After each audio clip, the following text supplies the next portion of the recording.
James Baldwin was born on August 2nd, 1924, in Harlem, a neighbourhood alive with music, sermons, storefront churches, and the daily pressures of black life in America. He was the oldest of 9 children raised by his mother, Emma Burdis Jones, and his stepfather David Baldwin, a strict Pentecostal preacher whose severity and bitterness left a lasting imprint on Baldwin's imagination. Harlem in the 1920s and 1930s was a place of both cultural brilliance and grinding poverty, and Baldwin grew up acutely aware of the contradictions that defined American life, the promise of freedom against the reality of racism. From an early age, Baldwin was a voracious reader. He spent long hours in the New York Public Library, where books offered him both refuge and revelation. Literature became a way to name the world he was already observing with unusual clarity. At school, his intelligence stood out. One of his teachers, the poet County Cullen, recognised Baldwin's talent and encouraged his early attempts at writing. Yet Baldwin's childhood was far from gentle. His relationship with his stepfather was tense and often frightening, shaped by rigid religious authority and emotional distance. That tension would later surface again and again in Baldwin's work, especially in his examinations of faith, power, and fear. As a teenager, Baldwin followed his stepfather into the church and became a Pentecostal preacher at the age of 14. The pulpit taught him how to command language, how to move an audience, and how to turn personal experience into shared meaning. But it also revealed the limits of religious consolation in the face of systemic injustice. By 17, Baldwin had left the church, carrying with him both its rhetorical fire and its moral urgency. After graduating from high school, Baldwin struggled to find steady work. He took on a series of low-paying jobs while continuing to write, often late at night. Racism shaped his daily life in blunt and humiliating ways, especially outside Harlem, where hostility was less masked. These experiences sharpened his understanding of America as a nation deeply invested in denial. By his early 20s, Baldwin knew that if he were to survive, artistically and emotionally, he would have to leave. In 1948, with $40 in his pocket, James Baldwin moved to Paris. He was 24 years old. France offered him a crucial distance from the racial hierarchies of the United States, allowing him to see his country more clearly by stepping outside it. In Paris, Baldwin found a community of artists, writers, and expatriates who shared a sense of displacement and inquiry. He also found the space to write with honesty, confronting pain he had not yet been able to name. I would not be a white American for all the tea in China, all the oil in Texas. I really wouldn't like to have to live with all those lies. Baldwin's early essays and reviews began appearing in American magazines, marked by a style that was at once intimate and unsparing. His prose refused easy moral binaries. Instead, it insisted on complexity, on the tangled relationships between love and cruelty, innocence and guilt. In 1953, he published his first novel, Go Tell It on the Mountain, a semi-autobiographical work that drew deeply from his childhood, his religious experience, and his fraught relationship with his stepfather. The novel was immediately recognised as a major literary achievement. It announced Baldwin as a writer capable of transforming personal history into something mythic and universal. The 1950s were a period of rapid growth for Baldwin. His essay collections, particularly Notes of a Native Son, established him as one of the most incisive critics of American life. He wrote about race not as an abstract problem, but as a lived reality that shaped intimacy, family, desire, and fear. You know, I can't really complain. No, it comes with the territory. I was born at a certain time, in a certain skin, in a certain place. And you pay for it. Everybody pays for that. At a time when public discourse often demanded restraint from black writers, Baldwin offered clarity without compromise. He was unafraid to confront white audiences with their own contradictions, nor was he willing to idealize black life by ignoring its internal struggles. In a literal sense, you're writing for white people. Are you aware of that? I'm writing for people, baby. No, I don't believe in white people. I don't believe in black people either, for that matter. But I know the difference between being black and white and at this time. It means that I cannot fool myself about some things that I could fool myself about if I were white. James Baldwin's achievements span multiple genres: novels, essays, plays, and public speeches, each animated by a fierce, moral intelligence. His 1963 book, The Fire Next Time, became a defining text of the civil rights era. Written as a pair of essays, the book addressed race, religion, and the future of America with prophetic urgency.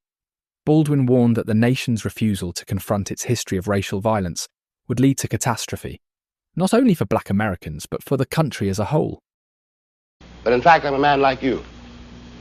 I want to live like you. This country is mine, too. I paid as much for it as you. White means that you are European still. And black means that I'm African. And we both know, we've both been here too long. You can't go back to Ireland or Poland or England, and I can't go back to Africa. And we will live here together, or we'll die here together. The book sold hundreds of thousands of copies and cemented Baldwin's status as a national voice. Baldwin's fiction continued to break new ground. Giovanni's Room, published in 1956, explored same-sex desire with a frankness that was nearly unprecedented in American literature. By centering a white expatriate protagonist and examining the costs of self-denial, Baldwin challenged both racial and sexual norms. The novel was controversial, but Baldwin refused to retreat. For him, honesty was not optional, it was the foundation of freedom. Throughout the 1960s, Baldwin was a familiar presence on television and in public forums. He debated conservatives, interviewed movement leaders, and articulated the emotional and psychological dimensions of racism in language that reached far beyond academic circles. His 1965 debate with William F. Buckley Jr. at Cambridge University, in which Baldwin argued that the American dream was built on the exploitation of black people, remains one of the most famous intellectual confrontations of the 20th century. The economy, especially of the southern states, could not conceivably be what it has become if they had not had, and do not still have indeed, and for so long, so many generations, cheap labor. I am stating very seriously, and this is not an overstatement, that I picked the cotton, and I carried it to market, and I built the railroads under someone else's whip for nothing. For nothing.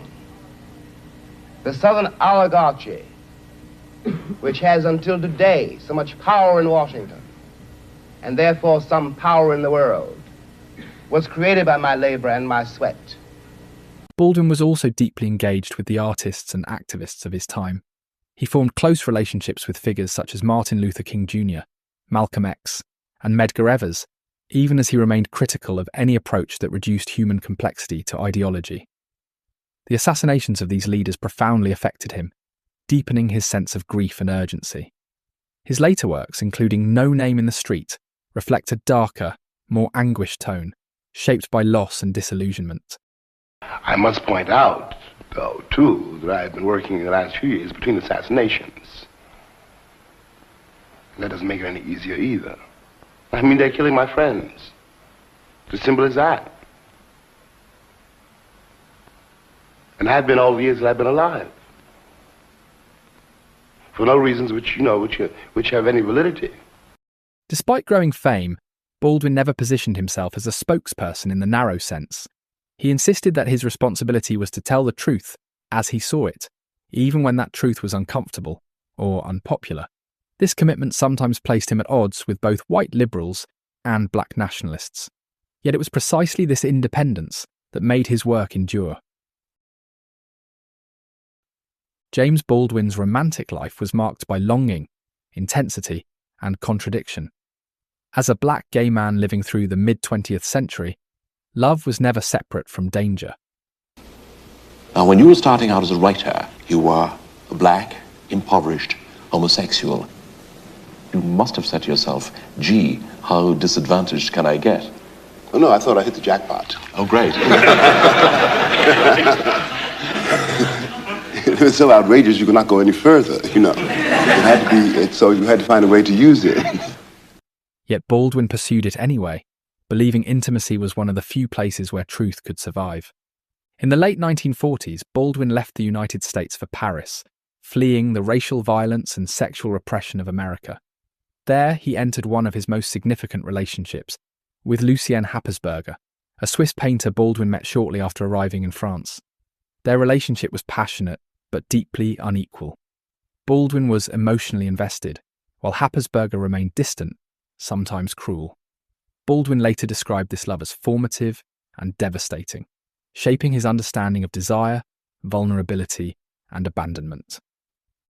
But I mean, everybody's been in love. Everyone's had a love Has affair. anyone been in love? Everyone's had a love affair which has been threatened. Don't you think that's so? Not on the basis of the evidence. If they have, they've forgotten it.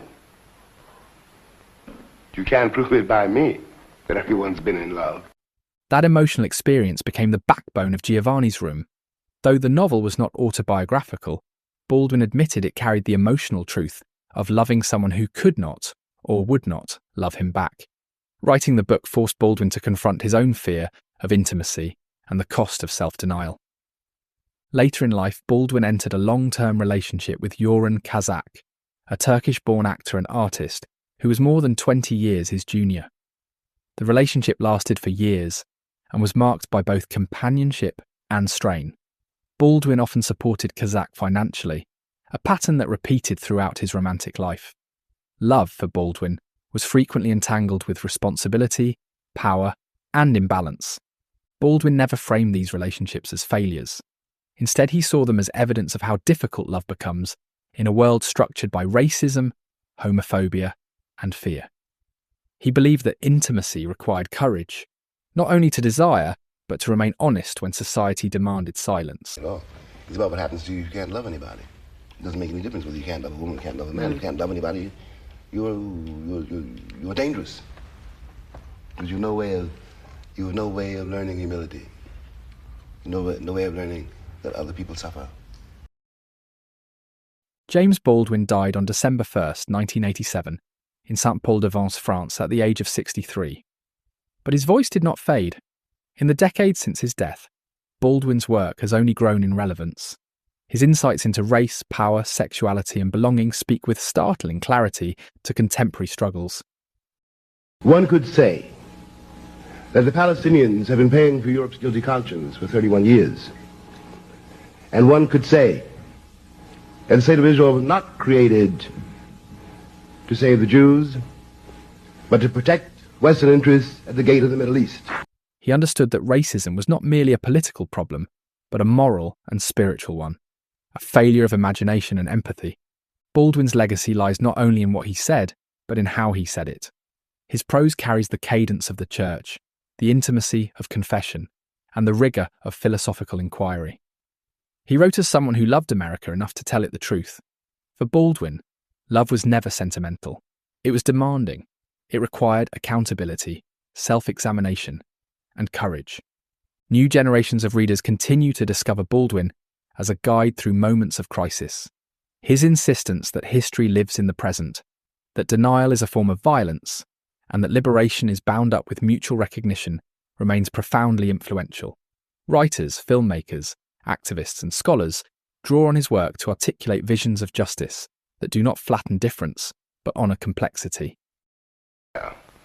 Walk down the street of any city, any afternoon, and look around you. What you got to remember is what you're looking at is also you. Everyone you're looking at is also you. You could be that person. You could be that monster. You could be that cop. And you have to decide in yourself not to be.